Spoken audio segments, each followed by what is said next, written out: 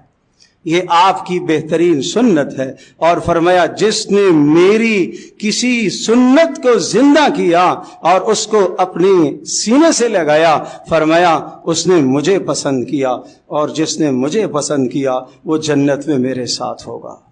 اللہ ہم سب کو رسول اللہ صلی اللہ علیہ وسلم کا جنت میں پڑوس عطا فرمائے، اللہ ہم سب کو آپ کا ساتھ نصیب فرمائے۔ جس کے پاس جو گنجائش ہے، جو حیثیت ہے، اپنی ماہانہ آمدنی میں سے ایک دن کی آمدنی اس کے لیے آدمی وقف کر دے، اللہ کے لیے آدمی وقف کر دے، اور اللہ کا فیصلہ ہے۔ کیا خوبصورت انداز ہے، وَمَا لَكُمْ أَلَّا تُنْفِقُوا فِي سَبِيلِ اللَّهِ، کیوں خرچ نہیں کرتے ہو؟ وَلِلَّهِ مِيرَاثُ السَّمَاوَاتِ وَالْأَرْضِ، آسمان و زمین کا سب کچھ اللہ کا ہے، اور تم بھی اللہ کے ہو، تمہارا مال بھی اللہ کا ہے، اللہ کا مال دیا ہوا کیوں نہیں خرچ کرتے ہو؟ پھر آگے دوسرا جملہ ارشاد فرمایا، اچھا اگر تمہیں اس طرح سے خرچ کرنے کو دل نہ کرے تو اس آیت پر ایمان رکھو، مَنْ ذَا الَّذِي يُقْرِضُ اللَّهَ قَرْضًا حَسَنًا، اللہ کو قرض کون دے گا؟ فَيُضَاعِفَهُ لَهُ، اور اللہ پاک دگنا کر کے تمہیں لوٹائے گا، دگنا کر کے تمہیں لوٹائے گا، اس دنیا میں بھی تمہیں لوٹائے گا، آخرت میں بھی تمہیں لوٹائے گا۔ عجیب بات، ایک نماز پڑھنے پر 10 نمازوں کا ثواب ہے، مگر صدقہ وہ عبادت ہے، ایک صدقہ کرنے پر 700 کا ثواب اللہ عطا کرتا ہے۔ چونکہ نماز پڑھنی آسان ہے، خرچ کرنا مشکل ہے، نفس پر گراں گزرتا ہے، اس لیے ثواب بھی زیادہ بتایا، 20 نہیں بتایا، 100 نہیں بتایا، 700 گنا تک۔ واللہ یضاعف لمن یشاء، پھر اللہ جتنا زیادہ چاہے گا 700 سے بھی زیادہ آگے بڑھا دے گا۔ جس کی نیت جتنی اچھی ہوگی اس نیت کے مطابق اللہ اسے عطا کرے گا۔ وآخر دعوانا الحمدللہ رب العالمین۔